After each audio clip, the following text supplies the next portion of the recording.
Ángeles, se dio una circunstancia muy particular, esas cosas de, no, cosas de Los Ángeles también, pero sea lo que sea, este en vivo había que realizarlo. Después les cuento. em, Como segunda parte, pero no, de hecho no va a ser la parte final. Simplemente va a ser un adelanto de lo que nos vamos a encontrar el próximo miércoles también. Mm, Hay tanto para hablar sobre Los Ángeles. No puse el título acá, pero bueno, yo creo que ahí va un saludo ahí para Flavia, para Henry, para Jetsimar. Em, Nosotros conversamos en algún momento muy genéricamente. Lo había dicho ya también. Hemos hablado muy genéricamente de Los Ángeles. Si pudiéramos hablar de cada uno de los coros celestiales, mejor dicho, no nos daría el tiempo. Hay muchísimo para hablar al respecto de Los Ángeles. Pero sigamos con el documento, los que vieron el programa número 1, sigamos con el documento de San Juan Pablo II. San Juan Pablo II, en una de sus catequesis, las catequesis que él realizó durante los días miércoles, en este caso estaba hablando de el credo, cada uno de los artículos del credo, y cuando llegó a eh, creador de todo lo visible e invisible, ahí pasó a hablar de los ángeles. Recordemos que los ángeles son espíritus puros, tienen persona, tienen inteligencia, tienen voluntad, son incorpóreos, eh, son inmortales, muy importante. No han existido desde toda la eternidad porque tuvieron un inicio, fueron creados por Dios y son inmortales porque están en la eternidad, en la visión beatífica. Y empieza a dar varios detalles. Yo les contaba en el programa anterior, en nuestro en vivo anterior, em, los ángeles tienen sobre nosotros una influencia y tienen un poder muy especial. Ellos, como mensajeros de Dios, como ministros de Dios, son acompañantes en nuestro camino hacia la salvación. Esto es muy importante. Esto hoy en día, mm, digamos que está echado en saco roto, infelizmente, por muchos predicadores y por muchos católicos que en su fe diaria, común y cotidiana, pues, digamos, simplemente no toman en consideración lo que significan los ángeles en la vida, la importancia que tienen los ángeles en la vida. Bueno, entonces quiero comenzar hoy con lo siguiente, que es el ritual. Yo paré por acá en el infinito. Bueno, este es un ritual, el ritual romano. Vamos a quedarnos en esta parte aquí. El ritual romano que eh, fue renovado primero, em, renovado según un decreto del concilio, del Sacrosanto Concilio Vaticano II, y fue promulgado por San Juan Pablo II. Este es el ritual romano de exorcismos, muy importante, porque hoy en día, lo decía también en el programa anterior, uno de los mejores trabajos que realiza el demonio es el de hacer creer que no existe. Y así obviamente pues cumple o realiza su trabajo de una manera más especial, más tranquilo. ¿Y qué sentido tendría que San Juan Pablo II, querido inclusive por muchos de aquellos que ocultan o niegan la existencia de estos seres espirituales, porque niegan la existencia de los ángeles y niegan la existencia del demonio? ¿Qué sentido tendría que San Juan Pablo II, el Concilio Ecuménico Vaticano II, elogiado por tantos que hablan de ángeles? Ahí vi que, hola Viena, veo que Viena se unió al en vivo. que lo estoy haciendo aquí en el carro por diferentes circunstancias, pero con Viena hicimos una serie de programas muy bonitos sobre los ángeles que están en YouTube, en el canal Televid los hicimos. Y yo decía, ¿qué sentido tiene que San Juan Pablo II haya promulgado un nuevo ritual romano de exorcismos, o sea, para expulsar el demonio, para luchar contra el demonio, si el demonio no existe? Y si hay un ritual de exorcismos, es porque cuando expulsamos al demonio necesitamos que el ángel, nuestro ángel de la guarda y los ángeles que están ahí para nuestro servicio, tengan una comunicación especial con nosotros. Eso lo echamos nosotros en balde. Y repito, infelizmente, vamos a algunas iglesias, ya no se habla de los ángeles, y donde nos hablan de los ángeles, nos hablan deformadamente de los ángeles, porque nos muestran los ángeles como unos seres, como unas deidades, literalmente, y no como criaturas que son camino para llegar a Dios, sino que son pequeños dioses que están a nuestro servicio. Y esto es muy peligroso. No es así, es una visión totalmente deformada de lo que enseña el cristianismo. Entonces es bueno tener todo eso en cuenta. Y en esta edición latina, que fue aprobada en 1998 por San Juan Pablo II, oído, esto tiene un decreto de la Secretaría de Estado de ese 2 de octubre del 89, es promulgado por la Sagrada Congregación del Culto Divino y la Disciplina de los Sacramentos, etcétera, etcétera. Bueno, los que quieran, les envío con muchísimo gusto este documento, pero vamos a lo que nos dice el cardenal Medina Esteves en ese momento, el prefecto de la congregación, sobre el exorcismo. Dice: la Iglesia, obediente a la oración dominical, ¿es cuál? Padre Nuestro, cuidó misericordiosamente desde los tiempos antiguos a través de los sacramentales, no, una cosa son los sacramentos son signos sensibles establecidos por Dios nuestro Señor para producir, significar y producir la gracia. Los sacramentales son, eh, son unos instrumentos que nos permite la Iglesia a través de la materia y de las formas, de los rituales, que nos acerca y nos abre las vías para la santificación y para recibir también la gracia de Dios. ¿Por qué sacramentales? Dice aquí entonces: que con súplicas piadosas a Dios se procurase que los fieles cristianos fueran librados de todos los peligros y especialmente de las insidias del diablo. ¡Wow! Hablando del diablo, Cardenal Medina Esteves, ¿sí?, prefecto de la Congregación para el Culto Divino y los Sacramentos.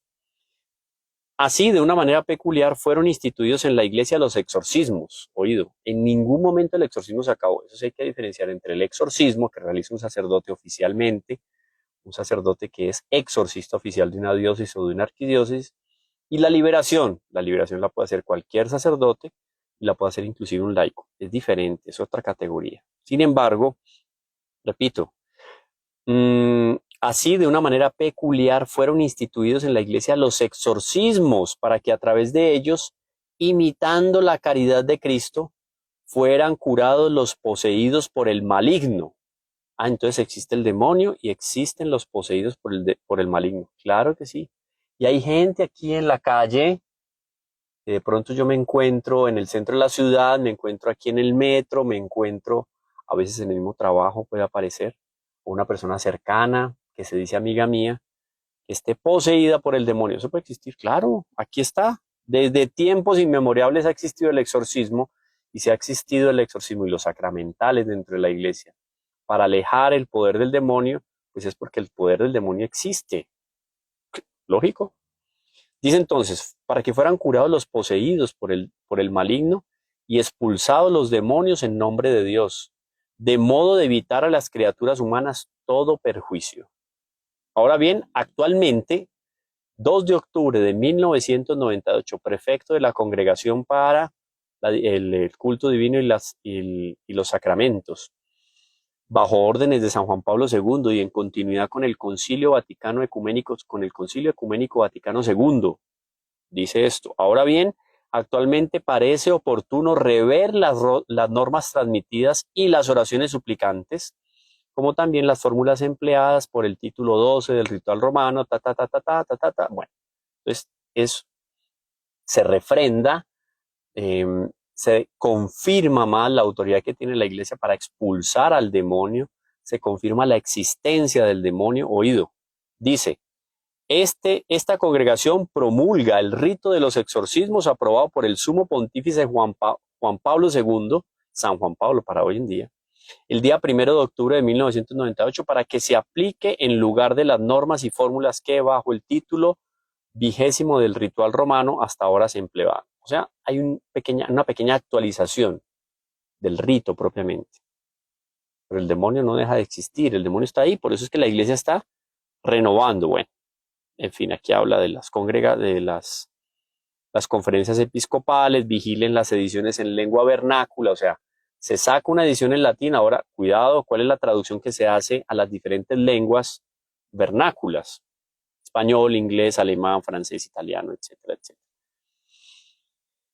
Miren lo que dice la introducción. Esto es para varios live. A lo largo de la historia de la salvación se hacen presentes las criaturas angélicas. Oído, ángeles, entonces aquí en este sentido, como en la Sagrada Escritura, son llamados todos los coros. Pero cuando yo voy a analizar cada uno de los 9 coros angélicos, me voy a encontrar con ángeles, arcángeles, tronos, querubines, potestades, dominaciones, serafines, etcétera. Hay varios nombres para diferentes familias, jerarquías de ángeles. Son coros angélicos, 9 coros angélicos, ¿no? En 3 grandes familias. Eso lo vamos a contar después. Se hacen presentes las criaturas angélicas, ya sea prestando un servicio como mensajeros divinos, ya sea ayudando de manera misteriosa en la iglesia. Me acuerdo aquí, Padre Pío de Pietrelcina, de feliz memoria, él muere a finales de los años 60 y nace a segunda mitad del siglo XIX. El Padre Pío, una cosa impresionante, la comunión que tenía y la unión que tenía con los ángeles y con su ángel de la guarda. En varias oportunidades el ángel de la guarda lo asistió, le dio alimento gratuitamente. Él está en una situación muy difícil cuando estaba prestando servicio, no tenía con qué pagar y llegó a una taberna. El ángel de la guarda, bajo la figura de 2 oficiales, pagaron la cuenta para el Padre Pío porque él había, no siendo sacerdote todavía, siendo militar, había dado lo poco que tenía de dinero para devolverse a su casa en el tren, lo había dado para un limosnero. Estaba pidiendo, él le dio el dinero y el Padre Pío estaba muriendo de frío esa noche después de haber dado la limosna. O sea, dio lo poco o lo nada que tenía y se metió en una taberna porque estaba muriendo de frío, un poco de calor ahí, pero tenía que comprar algo para poder estar adentro. Bueno, el ángel de la guarda lo salvó de esa, le pagó. Cuando el mesero se le acercó, él le quería pagar y le dijo, no, ya me pagaron esos 2 oficiales que estuvieron aquí. 2 oficiales, ¿no? Nunca los vio, pero el ángel de la guarda. Después tenía que volverse en tren, subió al tren. El ángel de la guarda estuvo todo el trayecto hasta que él regresó a su casa. Al lado de él pagó el tren por él. Le dio un café de beber en la noche mientras regresaban. Dice que un café maravilloso, como el que nunca se había tomado en su vida. Y al final de todo el trayecto se devolvió para darle las gracias a esa persona que estaba al lado. Desapareció. Había solo una salida por el tren y no había manera que el hombre se hubiera salido por una ventana, no sé, no. Era el ángel de la guarda que lo había asistido ahí. Ahí en otras oportunidades le traía mensajes de las personas ya siendo sacerdote para pedirle favores, que rezara por ellos.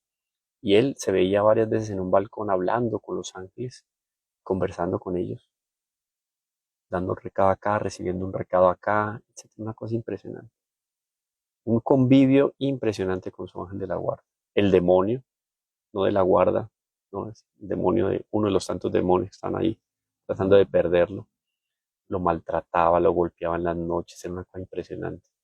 Pero cuando él estaba así, súper adolorido y convaleciente, el ángel de la guarda de él iba y despertaba a un hermano de la comunidad y el hermano venía y lo asistía al Padre Pío. Y el Padre Pío le ha dicho al hermano que le iba a mandar el ángel de la guarda para despertarlo, porque no tenía ni fuerzas para despertarse y pedir ayuda, ¿no?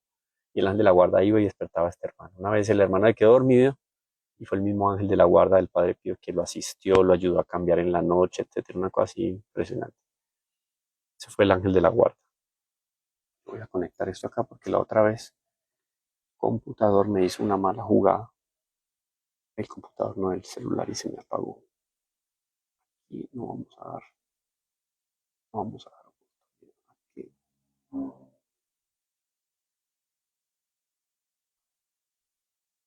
Conectarlo acá. Sí.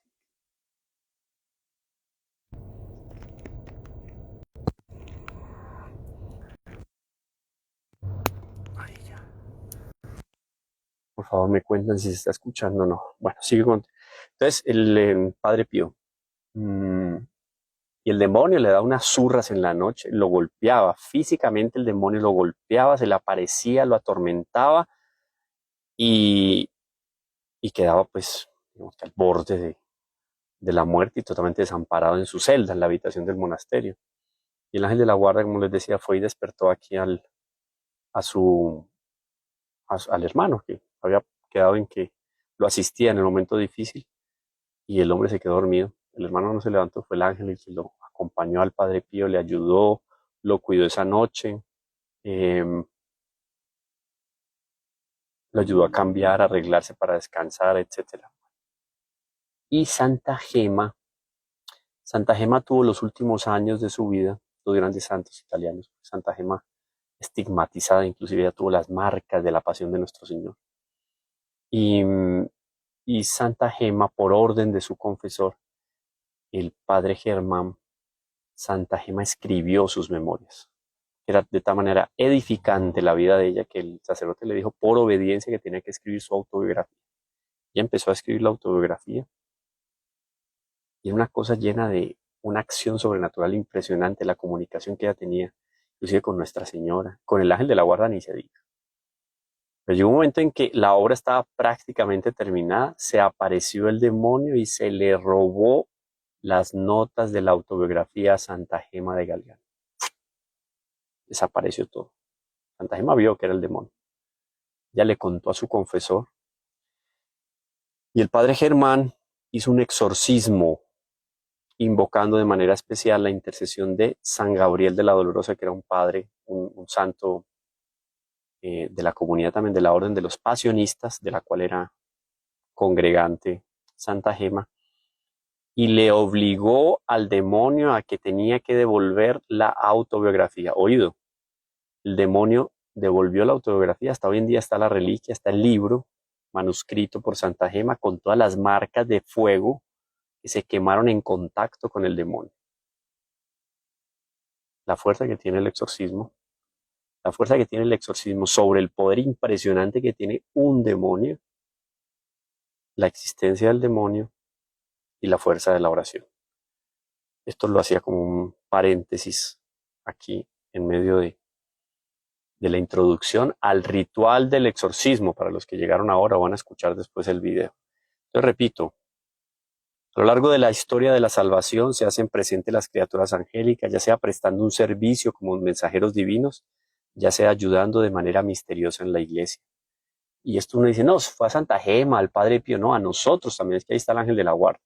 Yo ahora venía rezando el ángel de la guarda para que bendijera de manera especial este encuentro que vamos a tener, para que esto nos quede aquí en la cabeza y en el corazón. También aparecen criaturas espirituales caídas, llamadas diabólicas, que opuestas a Dios y a su voluntad salvífica, consumada en Jesucristo, se esfuerzan por asociar al hombre en su propia rebelión contra Dios. Entonces ya se rebelaron los demonios, un tercio de los ángeles se rebeló en el cielo y fueron lanzados al infierno. Esos demonios quieren que nosotros nos asociemos a ese acto de rebeldía, de revolución contra Dios. O sea, en el fondo que asumamos de alguna manera el espíritu del demonio y nos unamos a su causa, que es la causa contra Dios. Dice entonces, en la Sagrada Escritura, el diablo y los demonios son llamados con varias apelaciones, entre las cuales algunas muestran de algún modo su naturaleza y origen. Esto está en el Catecismo de la Iglesia Católica. Ustedes van al Catecismo de la Iglesia Católica, desde el numeral 332 van a encontrar muchas referencias sobre los ángeles y los demonios. El diablo, llamado la antigua serpiente y dragón, seduce él mismo a todo el orbe y lucha contra quienes guardan los mandatos de Dios y también contra quienes dan testimonio de Jesús. Ahí me acuerdo de otro hecho de Santa Gema que estaba rezando arrodillada en un lugar en el patio, en el solar de la casa atrás. Ella estaba rezando el rosario y sintió un perro aquí que le respiraba acá. Obviamente era el demonio para perturbarle el momento de oración.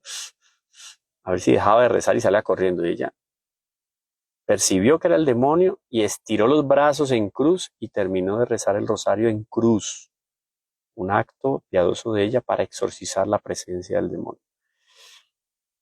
Se lo designa también como en la primera carta de Pedro. La primera carta de Pedro, en el capítulo 5, versículo 8, se le designa como el adversario de los hombres. También se le llama en Juan capítulo 8 como homicida desde el comienzo.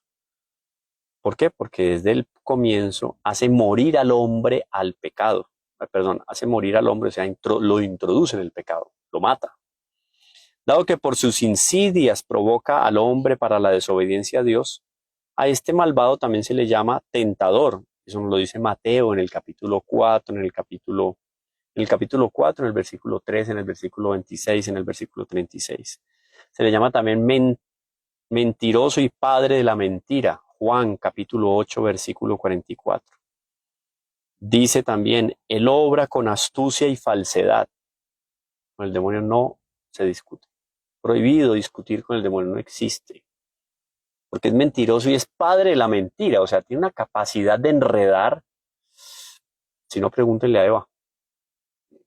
Eva, la otra, escuchaba algo muy interesante que decían que cuando el demonio le preguntó que si ya habían probado aquel árbol que si tenían permitido comer de todos los frutos.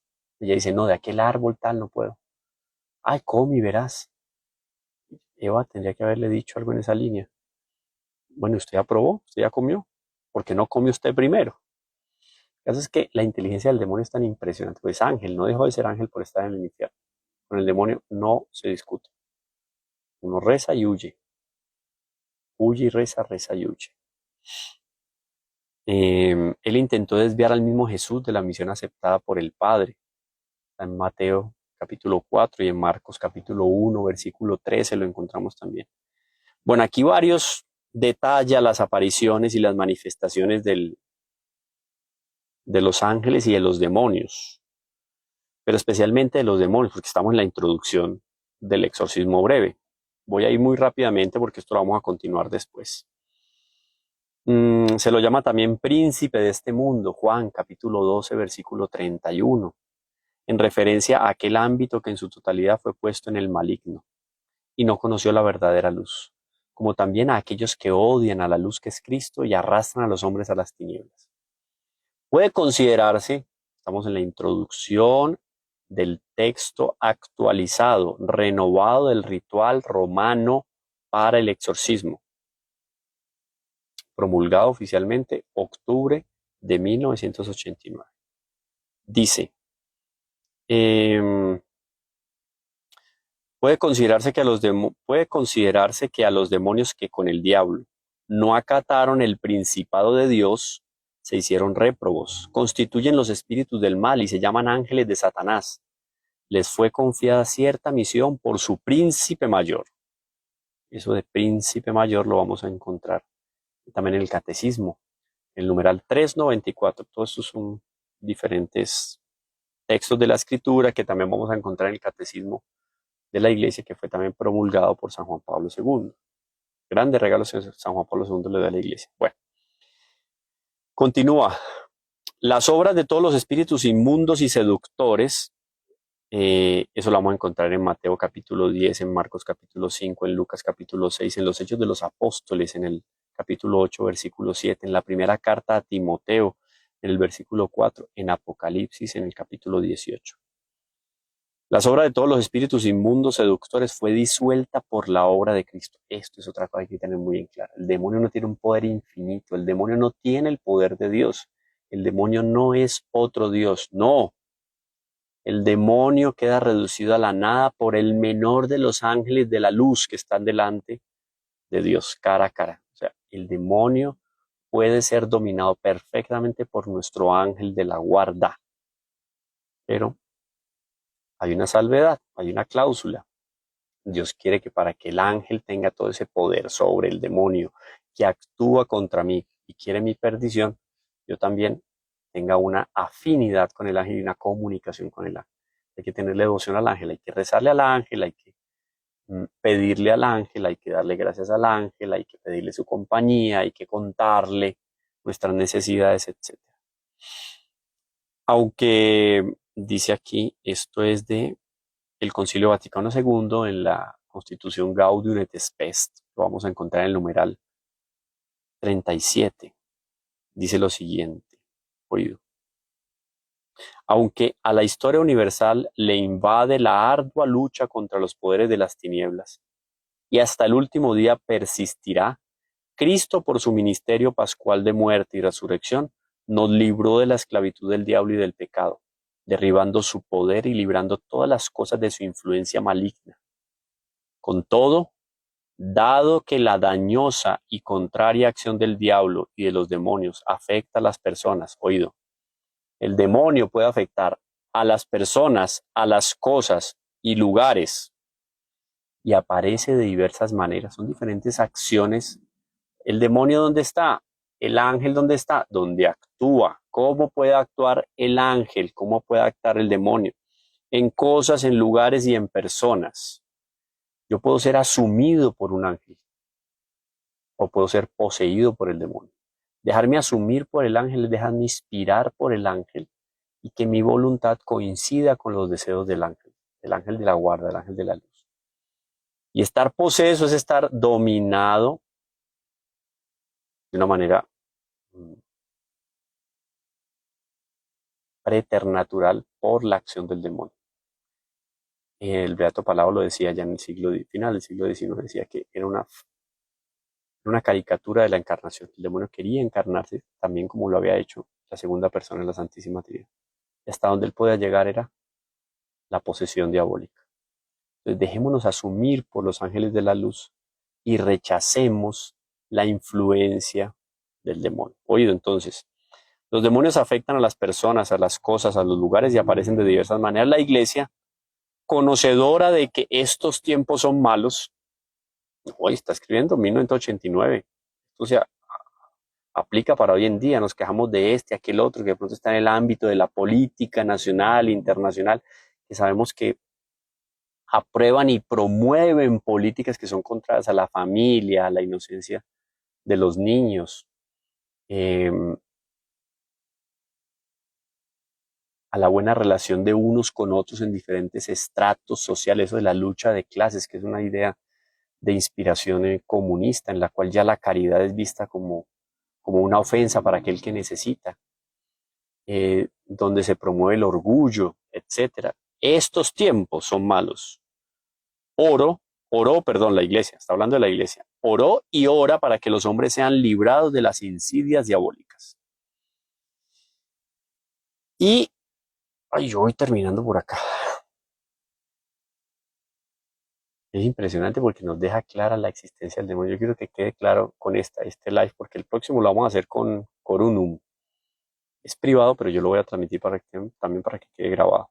Y si quieren conocer más, pueden entrar a mi canal de YouTube, Teología con el Profe Camilo, y encuentran todos los cursos que he realizado sobre ángeles y demonios.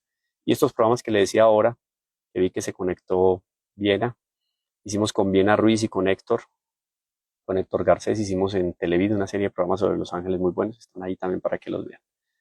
Termino con esto. Dice, la victoria, el título es La victoria de Cristo y la potestad de la Iglesia contra los demonios. Esto es muy importante. El poder que tiene la Iglesia, oído, la Iglesia católica. Se encuentra con I, la I mayúscula para Iglesia, es la Iglesia católica, cuerpo místico de Cristo. Porque la iglesia no es simplemente una empresa, una institución formada por los jerarcas y nosotros el pueblo de Dios, no, es el cuerpo místico de Cristo. Entonces la iglesia, y mayúscula, la iglesia católica, tiene potestad contra los demonios. Dice entonces, la iglesia cree firmemente que uno solo es el verdadero Dios, Padre, Hijo y Espíritu Santo, único principio de todos los seres, creador de todo lo visible e invisible. Eso lo continúo leyendo la catequesis de San Juan Pablo II en el curso que vamos a la próxima aula que la vamos a tener con Corunum. Más aún, todas las cosas que Dios creó, las conserva y gobierna con su providencia, y nada hizo que no fuera bueno. Dice entonces, también el diablo y los otros demonios fueron creados por Dios ciertamente buenos por naturaleza, pero ellos se hicieron malos por sí mismos. Esto es bueno tenerlo en cuenta. Se degeneraron, se deformaron. Los ángeles buenos que estaban llamados a estar cara a cara con Dios se deformaron y dieron en demonios. Fueron creados en naturaleza buena. De donde puede pensarse que también ellos serían buenos si, de acuerdo a cómo habían sido creados, así hubiesen permanecido. Pero no pasaron la prueba, reprobaron, no están en la gloria de Dios, no están viéndolo cara a cara, están en el infierno porque reprobaron. Debido al mal uso que hicieron de su natural excelencia y por no permanecer en la verdad, sin transformarse en sustancialmente distintos, mantienen su naturaleza angélica. Oído, fueron separados del sumo bien de Dios, a quien debieron adherirse. El llamado era que, sabiendo que Dios iba a encarnar, que Nuestra Señora era la Madre de Dios, ellos fueran obedientes a la segunda persona de la Santísima Trinidad encarnada y a Nuestra Señora como Madre de Dios. Wow, es que esto cada cosa es. No, voy a terminar por acá. Voy a terminar por acá. Eh,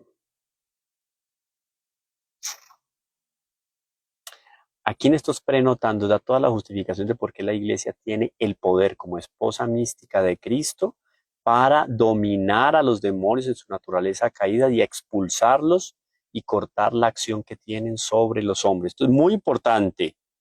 Voy a hacer otro live en estos días solo sobre este tema, porque con Corunum vamos a tener otra continuidad que es la de San Juan Pablo II, la catequesis. Termino con esto. En realidad el hombre ha sido creado a imagen de Dios en la justicia y en la verdadera santidad, y su dignidad requiere que obre según su conciencia y elección. Ahora bien, persuadido por el maligno, el hombre abusó del don de su libertad y por esa desobediencia fue puesto bajo la potestad del diablo y de la muerte, convertido en siervo del pecado. A causa del pecado original, tenemos una debilidad especialísima delante de la acción del demonio. Oído, a causa del pecado original. Por esa razón, dice aquí el texto, este es el Concilio Vaticano II y el Catecismo de la Iglesia. Por eso, por esa razón, abro comillas, Gaudium et Spes y Catecismo de la Iglesia Católica, en la universal historia de los hombres persiste la ardua lucha contra el poder de las tinieblas que, comenzando en el origen del mundo, Adán y Eva, Génesis, persistirá hasta el último día, según lo dicho por el Señor. Mateo 24, 13, 30 y 36. Es una lucha contra el demonio que tenemos cada uno de nosotros a la hora de ser tentados por el demonio. Pero hay un momento también en que el demonio tiene una cercanía más especial. Se manifiesta de una manera más especial. Puede ser inclusive que algún conocido nuestro, etcétera, quede no asumido por una naturaleza angélica de la luz, sino poseído por el demonio. Está este poder omnipotente y misericordioso de Dios para alejarlo de la acción del demonio. Y ahí después de esos prenotando nos vamos a encontrar con el poder santificador de la iglesia y detalles sobre el ministro, o sea, el que realiza el exorcismo. Dios, no confundan esto con el exorcista. Escuchen esto, cierro. El exorcista, por lo tanto, debe proceder a celebrar el exorcismo solo cuando tenga seguridad de la verdadera posesión demoníaca. Muy claro. Esto es un texto de Benedicto XIV, retomando otros textos que estaban en el anterior exorcismo. Y si fuera posible, con el consentimiento del mismo sujeto que está poseído. Según una aprobada praxis práctica, se juzgan como signos de la posesión demoníaca hablar con muchas palabras en una lengua desconocida o entender al que la habla, movilizar cosas distintas u ocultas, manifestar fuerzas por encima de la naturaleza de la edad o condición del sujeto poseso. Estos signos pueden ser un indicio que podrían no ser atribuidos necesariamente a la posesión diabólica, en cuyo caso debe prestarse atención a otros posibles signos de índole espiritual o moral que pudiera manifestar de algún modo la intervención diabólica, como cuáles.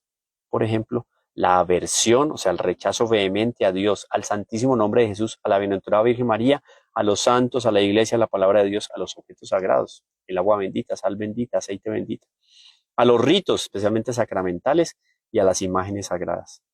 Conviene finalmente examinar la relación que existe de todos los signos indicados con la fe y la vida espiritual, teniendo en cuenta que el maligno es enemigo de Dios y de todo aquello que los fieles tienen para experimentar la acción salvífica de Dios en ellos.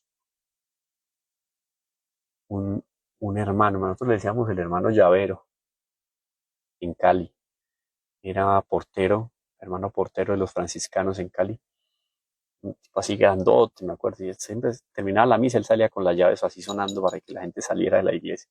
Y él contó que varias veces asistió allá al padre Roa, feliz memoria, murió hace muchísimos años, el padre Roa era exorcista allá. Y el padre Roa atendió a una niña, dice que cuando la niña entró a la sacristía, estaba este hermano llavero ahí, a todos los que estaban en la sacristía, los puso a levitar, los colocó por encima del piso, así, a levitar.